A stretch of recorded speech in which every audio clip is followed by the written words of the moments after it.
दोस्तों, आज भारत और जिम्बाब्वे के बीच T20 सीरीज का चौथा और सबसे इंपॉर्टेंट मुकाबला खेला गया।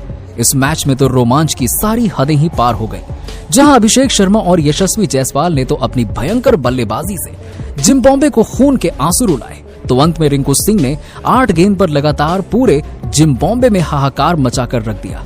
तो आखिर कैसे यशस्वी अभिषेक के बाद रिंकू सिंह के आगे नतमस्तक हुए जिम्बाब्वे और उनके विस्फोटक बल्लेबाज, इनका शानदार नमूना तो हम आपको दिखाएंगे।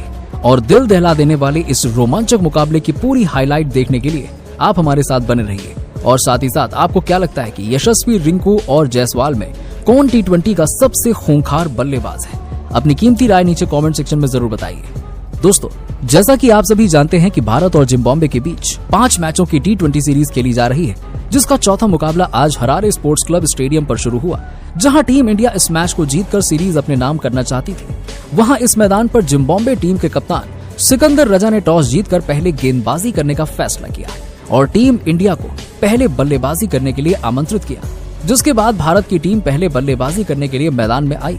भारत की टीम के लिए पारी की शुरुआत करने के लिए आज एक नई ओपनिंग जोड़ी मैदान पर उतरी। भारत के लिए आज अभिषेक शर्मा के साथ में कप्तान शुभमन गिल मैदान पर उतरे। इन दोनों पर टीम इंडिया को एक बेहतरीन शुरुआत दिलवाने की जिम्मेदारी थी, जहां इन दोनों ने शुरू के 2 ओवर तक संभल कर बल्लेबाजी की और सिंगल डबल से पारी को आगे बढ़ाया। हालांकि शुरू में जिम्बाब्वे के गेंदबाजों ने भी कसी हुई गेंदबाजी की, लेकिन 2 ओवर के बाद इन दोनों ने ही अपने गियर बदल दिए। खासतौर पर अभिषेक शर्मा ने एक बार फिर से अपने इरादे साफ तौर पर जाहिर कर दिए, जहां अभिषेक शर्मा ने पहले तो तीसरे ओवर में 2 छक्के और 1 चौका लगाए, वहीं उसके बाद चौथे ओवर में गिल और अभिषेक शर्मा दोनों ने एक छक्का लगाकर पूरी तरह से जिम्बाब्वे के गेंदबाजों के ऊपर काउंटर अटैक कर दिया। इन दोनों की बल्लेबाजी से पूरी तरह से जिम्बाब्वे दबाव में दिख रही थी। वहीं पावर प्ले में अंतिम ओवर में अभिषेक शर्मा ने एक बार फिर से कप्तान सिकंदर रजा को टारगेट किया और इस ओवर में भी अभिषेक शर्मा ने 2 लगातार स्टेडियम पर गगनचुंबी छक्के ठोंककर अपनी हाफ सेंचुरी पूरी कर ली। सिर्फ 19 गेंदों पर इस तरह से पावर प्ले के समाप्त होने तक भारतीय टीम ने 71 रन बना लिए थे। अब कहीं न कहीं गिल और अभिषेक की यह साझेदारी भारत को एक बड़े स्कोर तक ले जा रही थी, लेकिन 8वें ओवर में चतारा ने आखिरकार भारत को पहला झटका दे दिया। जी हां, चतारा ने गिल को आउट कर अपनी टीम को पहली सफलता दिलाई।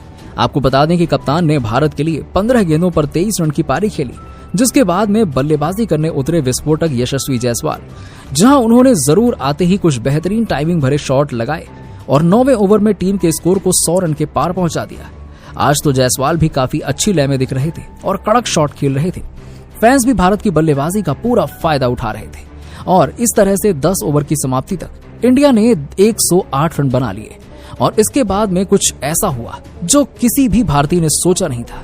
अब जायसवाल और अभिषेक शर्मा पर टीम को एक अच्छी स्कोर तक पहुंचाने की जिम्मेदारी थी, जहां आपको बता दें कि अब इन दोनों ने विकेट गिरने के बाद में सूझबूझ के साथ बल्लेबाजी की और सिंगल डबल से पारी को आगे बढ़ाया।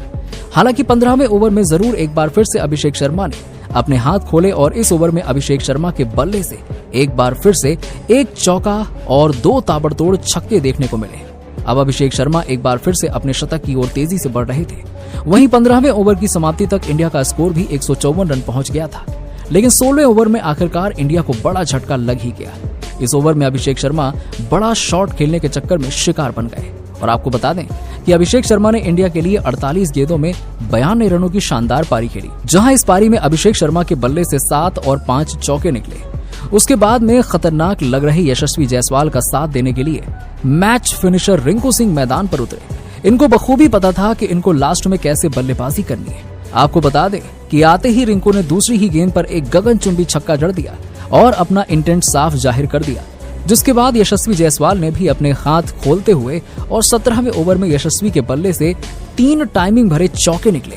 वहीं रिंकू और जायसवाल ने 18वें ओवर में अपनी टीम के स्कोर को भी 200 रन के पार पहुंचा दिया। अब कहीं न कहीं पूरी तरह से जिम्बाब्वे बैकफुट पर नजर आ रही थी, जिसके बाद अंतिम के 2 ओवर में इन दोनों ने जो बल्लेबाजी की वो वाकई में देखने लायक थी। इन दोनों ने अंतिम के 2 ओवर में 46 रन कूद डाले, जहां अंतिम 2 ओवर में रिंकू के बल्ले से तूफानी छक्के देखने को मिले, तो वहीं पे यशस्वी ने भी 2 आसमानी छक्के और 1 चौका लगाया। इस तरह से टीम इंडिया ने पहले बल्लेबाजी करते हुए 20 ओवर में 248 रन बनाए, जहां भारत के लिए रिंकू ने एक बार फिर से फिनिशिंग टच देते हुए 22 गेंदों पर 70 रन बनाए और इस दरमियान उनके बल्ले से 8 खतरनाक छक्के भी निकले। वहीं जायसवाल ने भी 77 रन की पारी खेली और अब जिम्बाब्वे को यह मैच जीतना था तो जिम्बाब्वे को 249 रन बनाने थे, जो कि बिल्कुल भी आसान काम नहीं था, वो भी भारत के गेंदबाजों के सामने। जिसके बाद में अब जब जिम्बाब्वे की टीम इस लक्ष्य का पीछा करने के लिए आई तो जिम्बाब्वे को आज एक बेहतरीन और ताबड़तोड़ शुरुआत चाहिए थी, क्योंकि लक्ष्य काफी बड़ा था। लेकिन लक्ष्य का पीछा करने उतरी जिम्बाब्वे की शुरुआत काफी खराब रही। पहले ही ओवर में इनोसेंट काया को मुकेश कुमार ने इन स्विंग गेंद डालकर क्लीन बोल्ड कर दिया और इंडिया को पहली सफलता दिलाई। अब आपको बता दें कि काया अपना खाता भी नहीं खोल पाए, जिसके बाद में बैटिंग करने के लिए आए ब्रायन बेनेट ने आते ही भारत के गेंदबाजों पर काउंटर अटैक शुरू कर दिया और उनका साथ मधवेरे ने दिया। बेनेट एक छोर से लगातार बैटिंग कर रहे थे ताबड़तोड़ वाली और तेजी से अपने टीम के स्कोर को आगे बढ़ा रहे थे। वहीं मधवेरे भी उनका साथ अच्छे से दे रहे थे। इन दोनों ने देखते ही देखते सिर्फ 4 ओवर में ही अपनी टीम को 50 रन के पार पहुंचा दिया। लेकिन अब टीम इंडिया को विकेट की तलाश थी। उसके बाद कप्तान शुभमन गिल ने रवि बिश्नोई को थमाई गेंद और बिश्नोई ने आते ही पावर प्ले के अंतिम ओवर में गेंदबाजी की और उसने मैच को ही पलट दिया। बिश्नोई ने दोनों सेट बल्लेबाजों को आउट कर दिया और इंडिया को बड़ी सफलता दिला दी। जहां बेनेट ने 18 गेंदों पर 40 रन बनाए, वहीं दूसरी ओर बल्लेबाजी कर रहे मधवेरे ने भी 8 गेंदों पर सिर्फ 12 रन बनाए। इस तरह से पावर प्ले के अंदर जिम्बाब्वे की टीम ने 62 रन बना लिए थे, जिसके बाद डियोनो मायर्स और कप्तान रजा ने जरूर कुछ अटैकिंग शॉट खेले और भारत के गेंदबाजी लाइनअप पर काउंटर अटैक करने की कोशिश की। खासतौर पर आज रजा काफी अटैकिंग बैटिंग कर रहे थे और भारत के हर गेंदबाज के खिलाफ बड़ा शॉट खेल रहे थे।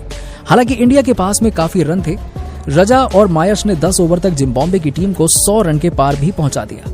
अब इन दोनों को कम से कम 15 से 16 के रन रेट से हर ओवर में रन बनाने थे, जो कि बेहद ही मुश्किल था।